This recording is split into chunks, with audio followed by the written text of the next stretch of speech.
Welcome to the market forecast for real estate in 2026.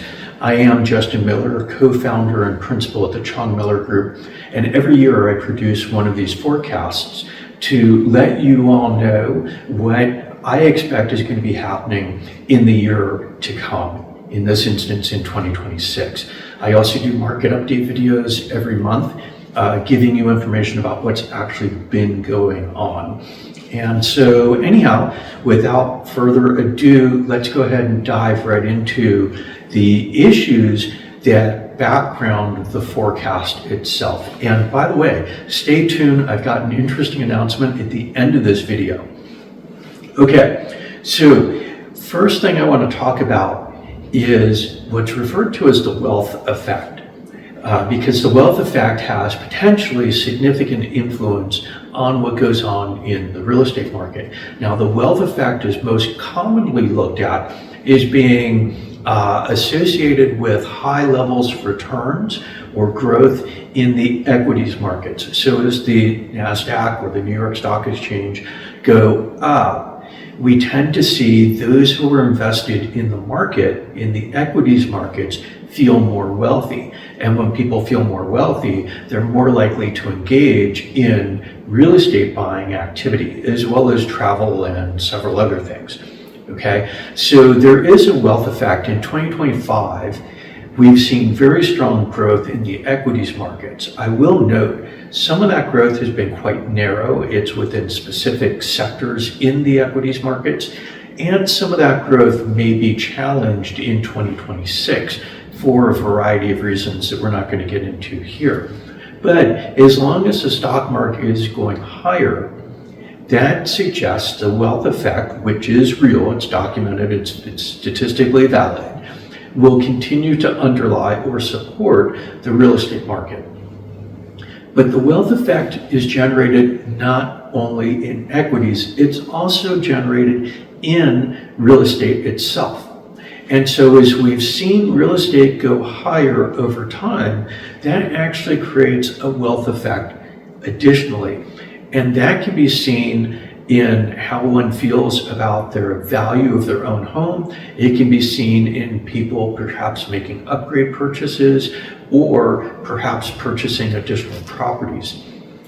Where do we stand on the wealth effect as we close out 2025? Well, we've actually seen 2025 prices bumping up against the very highest level that we've seen real estate prices in Las Vegas ever. So that is growth in the real estate market, and that also supports a positive wealth effect, and that also therefore underlies potential growth in prices for 2026. Okay, so the reason I'm talking about that is because I want to look at the variety of issues that give rise to the directions that the real estate market is likely to experience as we go through 2026. And so the wealth effect is the first one I mentioned. Let's go on to a second. Inflation. Now, inflation generally makes people feel poorer, right? Because you go to the grocery, you go out to eat at a restaurant, you order a hotel room so you can go on vacation.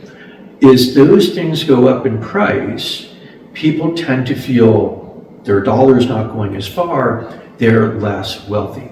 Except, of course, those who own appreciating assets, those who own real estate, those who own equities, those things as they go up, right? Those are actually contraindicating for feelings of poorness, right? They support the wealth effect. But so general background inflation, however, makes people feel poorer, and that's restraining on real estate prices. We actually have seen inflation throughout most of 2025 increasing at approximately 0.1% per month over the prior month. So we just got the numbers for, it's unclear exactly what the numbers are for because the government have been shut down and they've shifted reports around.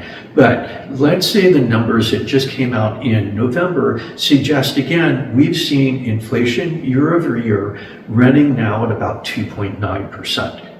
As we start into 2026, we're looking at background inflation of approximately 3%. And I suspect that's not going to be going down through 2026. That may stay level, it may fluctuate slightly, it may actually increase some as we go through 2026. So that background is not supportive of real estate prices. I will note health insurance. So I want to actually comment. I've delayed the recording even of this market forecast video. I usually record these about Thanksgiving. We're actually in the middle of December right now. I've delayed the recording of this because there have been significant policy uncertainties that I wanted to see if we could get some additional clarification on before I start to make the forecast, because these policy issues could have a significant impact on us. Well, one of those is with regard to health insurance premiums and what's going to happen with premium subsidies. As I record this, the House of Representatives is actually voting on whether or not they're going to try to pass legislation that will extend the healthcare subsidies for 3 years. I don't know how that's going to come out. I cannot keep putting off this update. If those subsidies are not extended, there's a possibility that they could actually be reinitialized in January, because the Congress is going to have to do some significant work in January, and I'll talk a little bit more about that in just a second. But we're going to see, and everybody's already received notices of what their 2026 health insurance premiums are going to look like. Mine, because I'm a small business person, I get my health insurance where most small business people do. My insurance premiums are actually up 112%, meaning they've more than doubled for 2026 relative to 2025. That becomes a significant inflationary factor that has the potential to drive inflation higher significantly. Now, inflation generally strips out single month changes where there's a locked in effect. It's a one-time thing, but it still has the same kind of impact. It makes people feel poorer.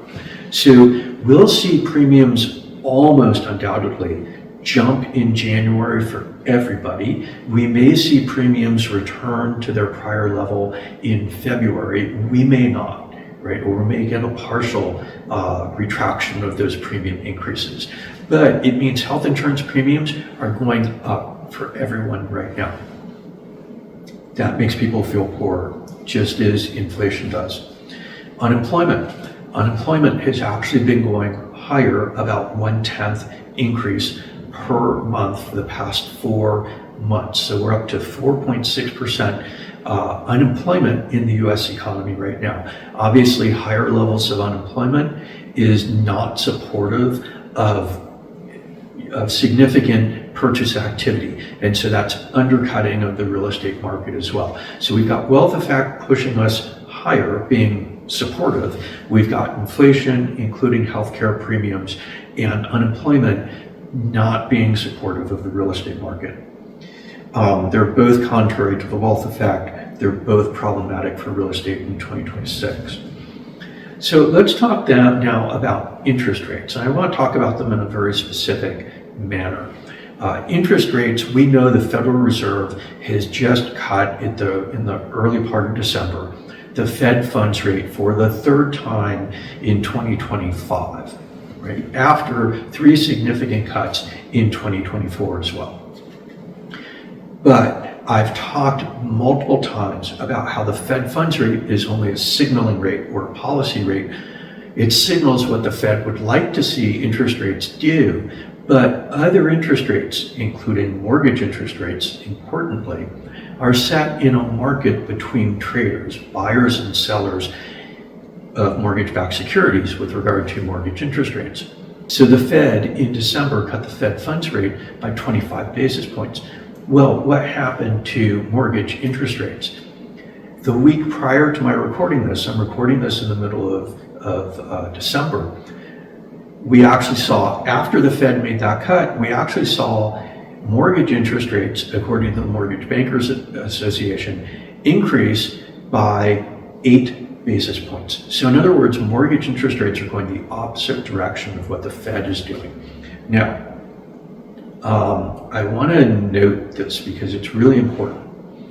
The current administration in DC is jawboning, it's arguing, it's trying to get the Fed to lower interest rates. And the Fed has actually been at least somewhat caving to some of that political pressure, because the Fed did lower interest rates in December when there was actually no data to support it. We did not have current inflation information. We did not have current unemployment information. We did not have any kind of information that supported the cut in interest rates. So that suggests the Fed is actually losing some level of its independence. We know that next year the Fed chairman is going to be replaced. And we know that there's actually a couple of other Fed governors who are going to be replaced. It's likely the Fed starts to experience some significant additional political pressure on it. And that's going to cause the Fed to be lowering interest rates, the Fed funds rate, even while inflation is likely to be going higher. Well, what's the impact? The real impact is the loss of credibility by the US Federal Reserve. That loss of credibility will cause car interest rates, mortgage interest rates, all other market exposed interest rates to likely remain stable or go higher, even as the Fed is trying to push down interest rates. They're going to find that their lack of credibility, because they're pushing down interest rates while inflation is going higher, is actually going to prevent them from being able to adjust rates across the overall environment merely by signaling. So either next year in 2026, the Fed is going to have to start engaging in a lot of quantitative easing, buying a lot of mortgage-backed securities, or mortgage interest rates will not realistically be going down in 2026. Mortgage interest rates are likely to remain at about the 6.2 to 6.3% level as we go into 2026, and we're likely to see that mortgage interest rates remain sort of between 6.1 and 6.5% through most of 2026. That's my forecast. Now, my forecast is actually a little bit higher interest rates than what most other people are out there forecasting right now, but I will note my forecast for interest rates in 2024 and 2025 were very close to what we actually saw in the market. And my forecasts were higher than what all other forecasters were out there saying. Everybody's been believing the Fed is going to be lowering interest rates. They're going to be lowering interest rates aggressively. The problem is they're looking at the Fed, and the Fed is not what sets mortgage interest rates. We're likely to see mortgage interest rates continue at approximately the same level they've been in the second half of 2025, in that 6.1 to 6.5% range. Is that supportive for real estate? Well, it's interesting because we've actually been in this range, sort of 6 to 7% on mortgage interest rates through all of 2024 and through all of 2025. And it's not interest rates that's restraining the market. Yes, it makes it a little less affordable to purchase a house if you're borrowing money. And we can look at that in particular detail. I'm not going to in this forecast, but I will note that it's not mortgage interest rates at the 6 to 7% that are really constraining this market. It's some other features, okay? And so mortgage interest rates at this level, not supportive of growth in the market, but it's also not contractionary for the market, for either price or for volume. Now, let's look at volume, right? This is significant. In 2023, in Las Vegas and across the entire country, we saw transaction volume, number of closed sales, come down to generational lows. 2024, in Las Vegas, we came up from 2023 by 2.2%. Across the country, we were approximately flat to 2023, right, nationally. Well, what's going on in 2025?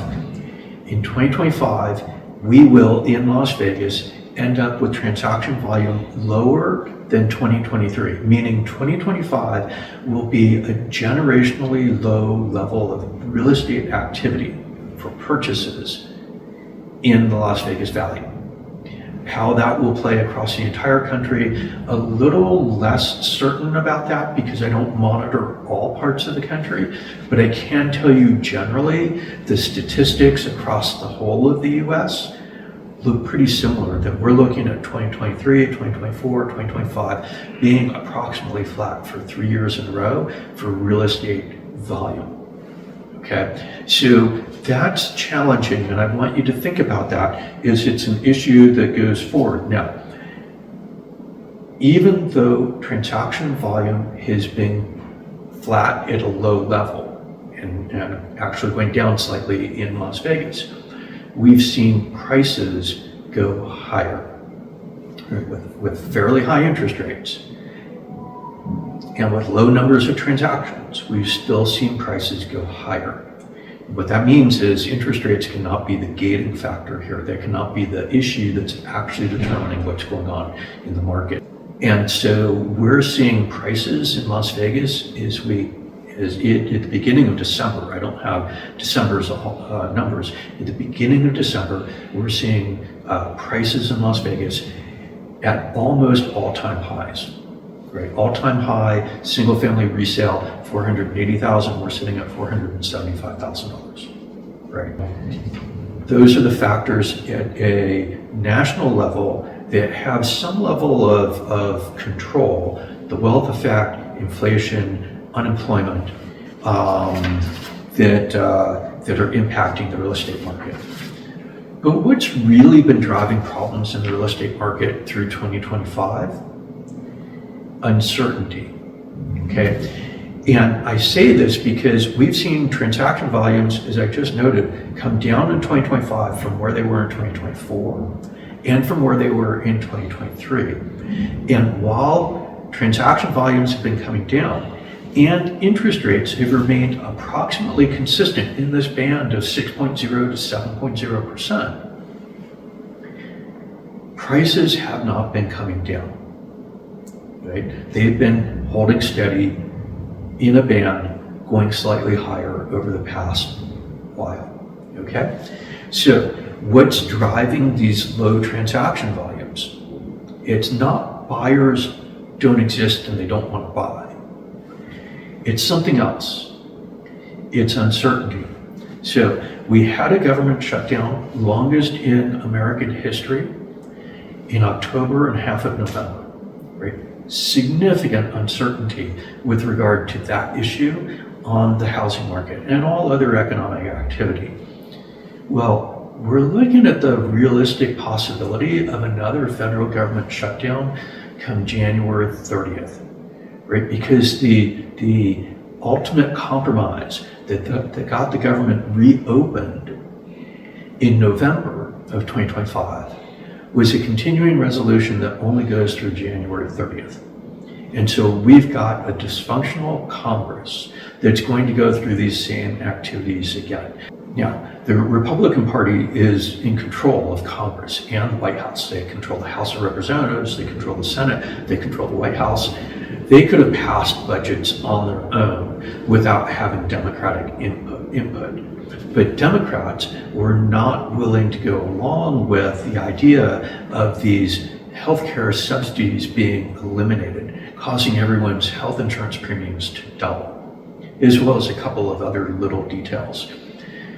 Well, the problem is that Congress either today, the House of Representatives, either today as I record this, passes the renewal of those subsidies and then somehow gets the Senate to go along, a dubious proposition, and then somehow gets the president to sign.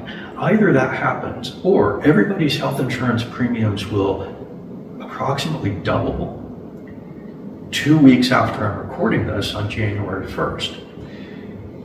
And that's going to give a lot of information to Congress about what's going on in the economy and how people are receiving this dramatic impact on their health insurance premiums. So Congress has to come back in January.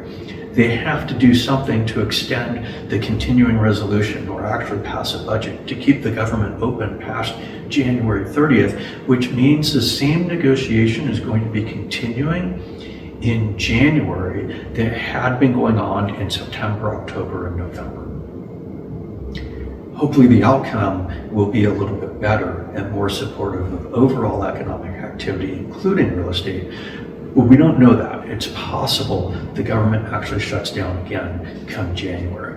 So that's definitely uncertainty, and you may not have been tracking that, but I have been, and there's some other people who have been. This is real uncertainty staring us in the face a month and a half out from when I record this at the end of the first month of 2026. There's also the possible divergence between what the Fed is doing and what the market does with regard to interest rates, as I just alluded to a minute ago. If the Fed starts cutting interest rates more aggressively on the Fed funds rate and the market responds contrary, that's significant. And by the way, we know that we get a new chairman of the Federal Reserve halfway through 2026. A chairman who we know is going to want to be pushing interest rates down, the only interest rate they control, the federal funds rate. So this does create a real possibility of significant conflict between what the Federal Reserve is trying to do at a policy level and a signaling level and what the market actually responds. That's uncertainty. Next year is also, 2026 is also an election year. And we know that election years are politically fraught, and they've become more politically fraught over the past 10, 15, 20 years. And so very little gets through Congress, policy initiatives, or anything else during an election year. And so what goes on at the end of January with regard to keeping government open and dealing with health insurance premiums, or doesn't go on, that's likely to reverberate through the remainder of 2026, just because it's unlikely Congress is actually going to be able to do very much as political demands start impacting significantly and disparately on different members of Congress. There's also the issue that we're facing of tariff uncertainty. The presidential administration has implemented significant tariffs, as you know. Those tariffs have been declared by court to be unconstitutional. This issue is before the U.S. Supreme Court right now, and they could be issuing their ruling on this particular concern immediately. It could be that they don't actually issue their ruling until June of 2026, but more likely we'll see something by the very end of 2025. Interestingly, they're likely to say that the tariffs are unconstitutional just because the tariffs are a taxing issue and Congress is the only constitutionally enabled entity to create taxes. So it seems to me that on a constitutional level, these tariffs are extremely problematic. The court's likely to rule against the tariffs, but the Trump administration has declared they have two other ways in which they can reimpose the tariffs immediately, which then would subject them to additional court challenge, which court challenge would not be finalized until June of 2026 or the end of 2026. So we don't really know what's going on with tariffs right now. We don't really have good visibility about what's going to go on with tariffs right now. Instead, we have a lot of uncertainty on this issue. And we know the tariffs are actually a tax on people who buy things that happen to have been produced overseas. And so that's money coming out of consumers' wallets for whatever it is that they happen to be wanting to purchase. That's causing inflation, right? So that's both contrary to the wealth effect, it's coming out of people's wallets and it's causing inflation, which causes people to feel poorer, okay? But it's uncertainty at this time, and that's how it's being received in the economy. There's also significant uncertainty with regard to deportations. The administration keeps claiming that it's only significant criminals who are being deported, but we all see on TV something quite contrary to that. We've seen 400 plus people rounded up and deported at a factory, a foreign car factory, where the administration supposedly was trying to get foreign car manufacturers to build factories in the US to produce cars in the US. So the policy and the activity are not well aligned, and it's causing, actually for the first time since the Great Depression, the level of foreign-born people living in the country, the foreign-born population percentage in the country, to actually be going down. It's also impacting employment in weird ways, where we see lots of people coming out of the economy, people who held jobs, not causing unemployment to go up significantly because those people are simply being removed from the economy. So the deportation issues are another issue of significant uncertainty. Well, uncertainty, also known as ambiguity, creates real challenges because most people don't deal well with uncertainty or ambiguity. In 2026, uncertainty will continue at high levels. That's not supportive of the real estate market. Now, I want to turn my attention to more Las Vegas specific issues, because these are significant, because real estate in some manner is local, right? People live in a particular local community. They commute from their house to their work or to their school or what have you. And so real estate generally is local, and we see significant differentiation between markets in different parts of the country. So what's going on in the Las Vegas market? And in years past, I've given some very significant concerted level of detail about this. I'm going to just go over kind of a list of high-level issues that have been going on here over the last few months of 2025 and into 2026, because they give us some directional information. The I-15 widening project from Blue Diamond South all the way to Sloan. As I record this, and I'm actually recording this, I'm not trying to hide the date, I'm actually recording this on the 17th of December.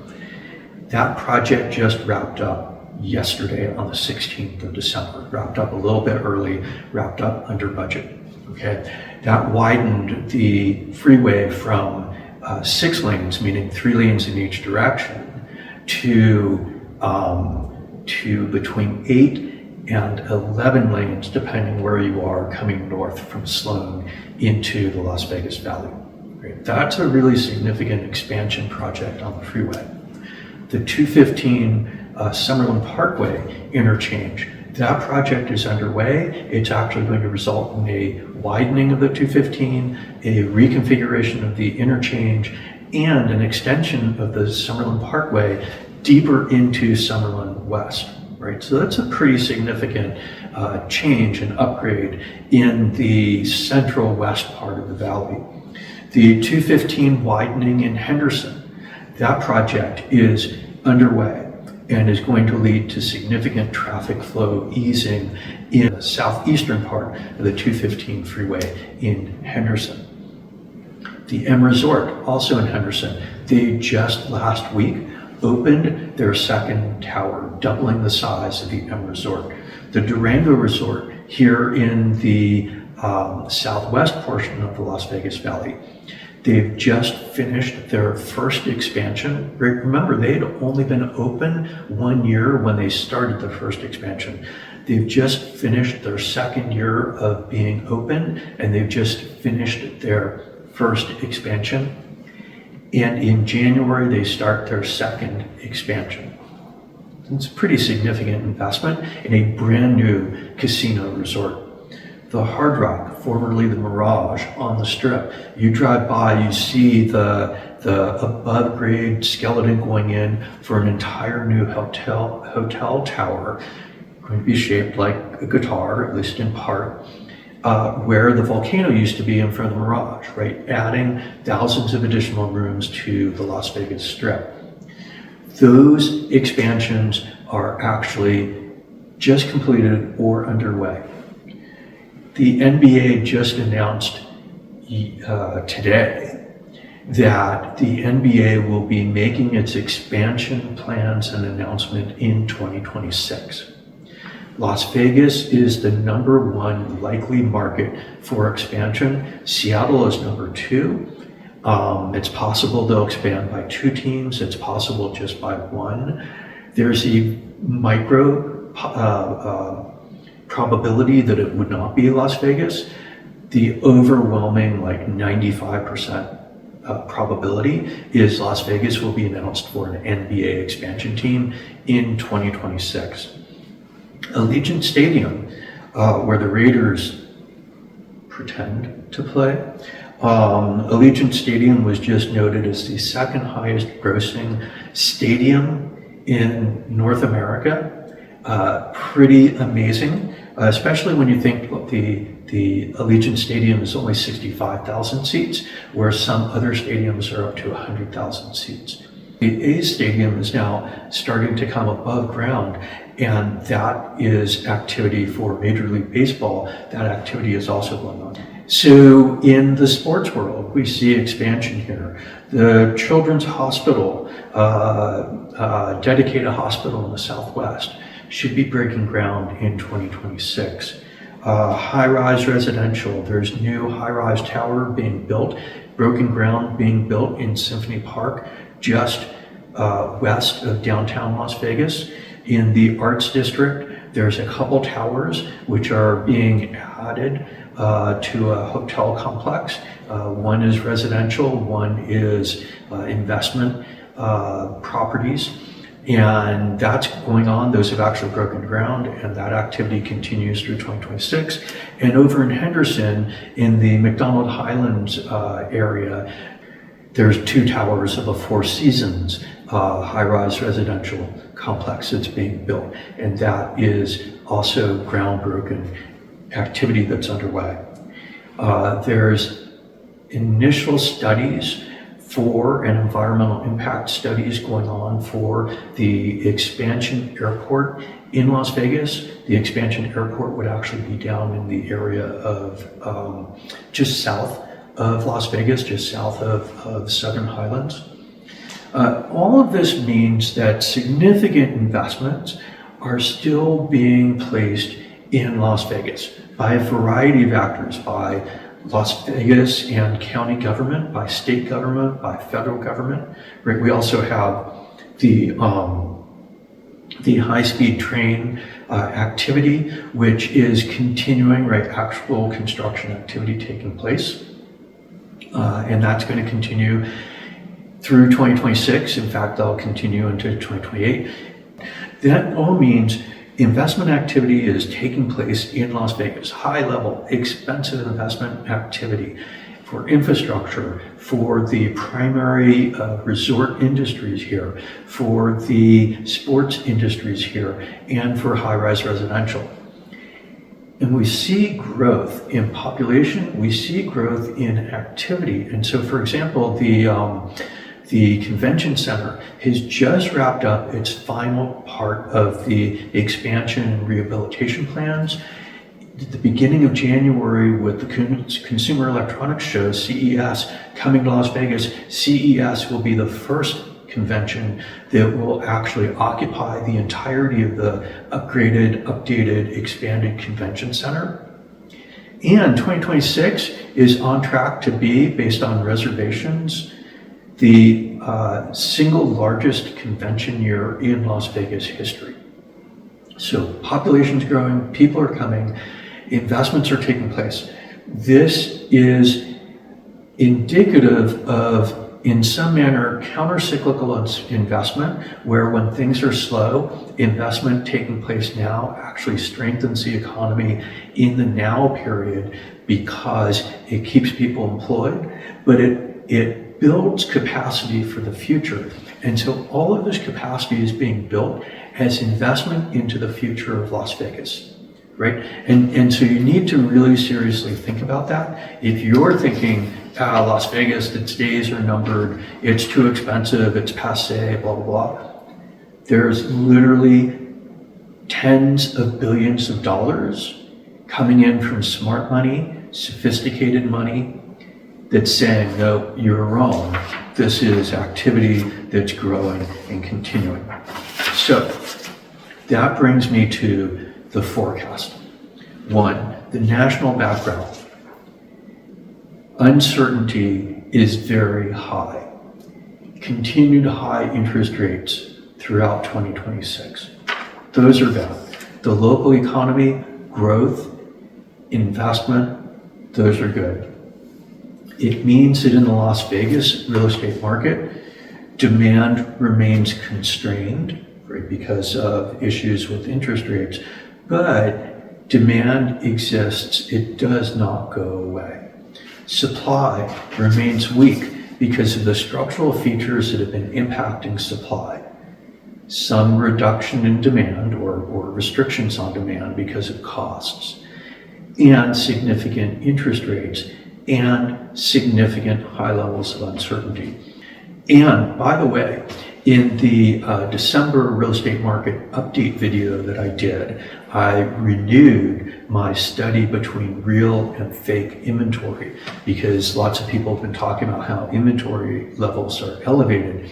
In the Las Vegas market, at the end of November, 60% of the inventory listed for sale was real. I'm doing these numbers from memory, but it was approximately 7,076 single-family homes were listed in inventory, but only 4,250 were actually real, based on median price differential between list price and sold price. The activities that's actually taking place in the Las Vegas market. So that means when we analyze inventory, we've got to be thinking about it as there's fake inventory, there's real inventory, and we need to concentrate only on the real inventory. Those real inventory numbers, at 4,250, that means we're running below 45% or certainly below 50% of normal inventory for this time of year. In Las Vegas, inventory continues to be very restrained, very constrained. And that constraint on inventory is what's causing a significant portion of the low level of transactions, because buyers are not finding what they want to get. And when they do find what they want to get, they're pushing those prices higher, which is why prices actually are going up, even though we've got high interest rates. And even though it appears we have a lot of inventory with low transaction volume, we actually have very little inventory. So, my forecast, moderate pricing pressure continues in 2026 in the Las Vegas real estate market. I think we'll probably see about a 5% growth in prices, appreciation in prices in 2026.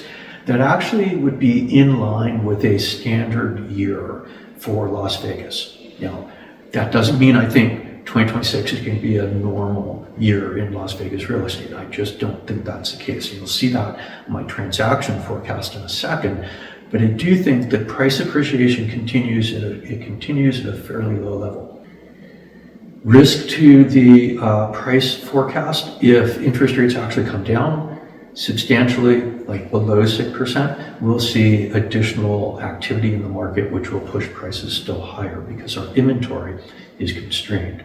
I will note also, there's comments in DC right now that our Freddie Mac and Fannie Mae may be privatized in 2026. If that actually materializes, that's going to have an impact on interest rates, an unquantifiable impact on interest rates. It could cause interest rates to remain the same, go down slightly, go up a little bit, go up considerably. It's going to create some dislocation though. And so that's something to keep an eye on as we go through 2026, possible IPOs, initial public offerings for Freddie Mac and Fannie Mae, and what the impact will actually be on interest rates. Okay, transaction volume in 2026. Possibly a little bit higher, primarily because we can't really get lower transaction volume. You know, I say that at risk. It can always go to zero, maybe, but we can't really get lower transaction volume than what we had in 2025, which is already the lowest transaction volume that we've had since well, in a generation. And if you think about the growth of Las Vegas in a generation, right, this is just incredibly low transaction volume that we had in 2025. It's lower than what we had in 2024. It's lower than what we had in 2023, which had the prior generationally low year in transaction volume. The National Association of Realtors, as well as a lot of others, have put out forecast calling for 14% transaction growth in 2026. I don't buy it. I think it's completely wrong. They're also saying that we're returning to normal seasonal patterns. I don't think that that's correct either. I think that inventory remains highly constrained. I think that inventory remains highly constrained for many of the same reasons that it's been highly constrained anyhow. And so we see very little growth in transaction volume. By the way, others have missed that call on normal seasonality returning into the market. Every single year since 2020, I've called it correctly every single year since 2020, suggesting inventory is our primary constraint. Inventory remains very low. We do not see normal seasonal builds in inventory. Others have also miscalled interest rates every year. In 2022, 2023, I thought interest rates, well, primarily in 23, I thought interest rates were going to not go as high as quickly as they did. And so I was wrong on that. In 2024, I said interest rates would be coming down. And I was obviously wrong on that. 2025, I was right. 2026, I think I'm right. I don't see significant changes in mortgage interest rates. So I largely disagree with others' forecasts about increasing transaction volume. I think that we'll see transaction volume increase because we're sitting at generational lows. There's just a statistical reversion to the mean issue that can take place. But I think that transaction volume increases only in the single digits in 2026. Now, having said that, I want to comment, are there reasons to buy or to invest in 2026, right? Because I painted a great Las Vegas economy in many regards, a very uncertain and consequently challenging national economy in many regards, with some factors like wealth effect pointing good, some factors like inflation and unemployment pointing bad, and uncertainty itself just very high and challenging to the market. But there are still valid reasons to buy real estate. Real estate is more tax protected than any other investment that most people could possibly get. Real estate literally builds wealth because you get these tax protections. You also get appreciation of the underlying asset that you then could be renting out, or you could be living in, saving yourself rent payments. If you're renting it out, it also gives you cash flow. So there's three ways in which to really gain from owning real estate: positive cash flow from tenants, or saving of negative cash flow that you would have paid rent to somebody else, appreciation, and significant tax benefits.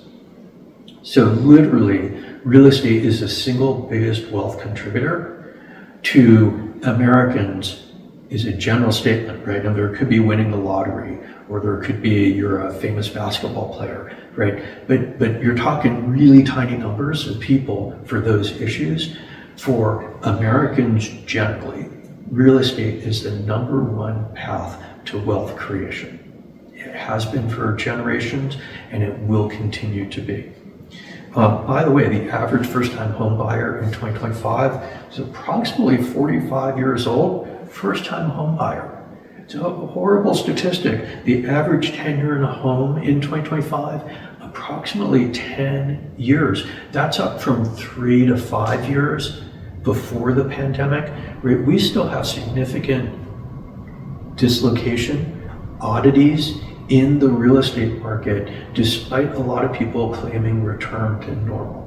That's not what we actually have. And we have a lot of trapped housing supply, and that could be an owner who would love to sell but doesn't want to trade in their 3% mortgage interest rate on their existing home for a 6.5% mortgage interest rate on a newer, smaller home that doesn't maybe meet their needs as well and that they have to move to, right? So some people feel trapped, really unfortunately. There's also stranded residential assets that are owned by large institutional investors who will just keep renting those properties out instead of rotating them through as normal, as typical buyers would, or even as regular mom and pop investors might. Right? So both of those things are constraining inventory that can come into the market. All of this is supportive of long-term growth, right? The tax issues, the appreciation issues, the capital flow, cash flow issues, as well as the structural challenges that we've had in 2025 and in a couple years prior that will alleviate slowly over time. These all suggest long-term growth in prices. Prices can and they will go higher. In fact, they will go significantly higher. Now, I do want to comment, uncertainty. Also, we could call it ambiguity. Most people do not do well with high levels of uncertainty. That means that a lot of people who might otherwise want to be acting in the market will be holding back just because they're not certain about what's going to take place. That doesn't mean things are bad or that you should hold back, but it means that you're psychologically challenged, understandably. There are some people, I happen to be one, who actually likes uncertainty, likes ambiguity, because I look at field level issues. And the field level issues give me an architectural understanding of what's taking place and why things will take place. And that allows me to operate in an ambiguous environment with a fairly high level of confidence where many people are scared, concerned, and they hold back. Find yourself a real estate agent, an advisor who can deal with the ambiguity, because the ambiguity is not decreasing in 2026. Uncertainty remains the key feature of our market in 2026, nationally and here in Las Vegas Valley. One other note, I said at the beginning, kind of an announcement I want to make. Because of my orientation toward the market, yes, I'm a real estate broker salesperson. I can help you with the transaction, but I can help you with deeper understanding as related very specifically to you. So my market updates, my forecast video, these are generic in the sense of they're very directly applied knowledge to the population of people who may buy or sell or invest in the Las Vegas Valley during the course of the month, the year, or whatever. But if you'd like to have very specific to you support and information, call me, reach out to me. You can email me instead if you prefer, and we'll end up in a phone call. We'll end up meeting somewhere in person, okay? And I'll talk with you, and I'll give you, an hour of consultation about what things are going on and how you can actually position yourself in this market to win. If you want to continue the conversation more deeply, but maybe you're not ready to engage in a transaction, maybe you need more certainty from things being illuminated to you, what I'll do is this. Right after we get that through that 1 hour of initial consultation for free for you, which I'm happy to do, we'll come up with a billable, an hourly billable rate, and I'll bill you for additional advisement around real estate, right? And I'm happy to do that. And if you actually engage in a transaction, I'll refund those billable hours back to you toward the commission on that particular transaction. Okay? That way you're not out anything. You've got full access to me to be able to ask me questions, go in depth as related to you very specifically, and I'm happy to do it. But it protects me from, somebody who just asks 15 hours of questions and then goes and hires somebody else, right? It actually allows us to work together more correctly. It gives you the activity you need, the information you need, the certainty you need. And if you do decide to actually engage in a transaction and you're using me, I'll rebate those hourly earnings back to you as a rebate on commission. Okay, so I am Justin Miller, principal and co-founder of the Chong Miller Group. At the Chong Miller Group, we help people build wealth through real estate. We help people buy and sell homes, but we help people build wealth through real estate. That's what we do consistently for investors, for first-time buyers, for repeat buyers, for sellers. We have the knowledge, the technology, and the structural insights into what's going on in the market. Right? Because I used to be a business school professor. I bring my knowledge, my capabilities into this marketplace for your benefit. Hey, and by the way, please hit the like bell, subscribe, notification, all those kinds of things, right? Whatever all those things are. But even more importantly, please share these videos with your friends, your neighbors, your family, your colleagues, anyone you think might benefit by having this level of knowledge to support them in their activity, okay? They'll thank you for it, I'll thank you for it, and I will see you in the next video.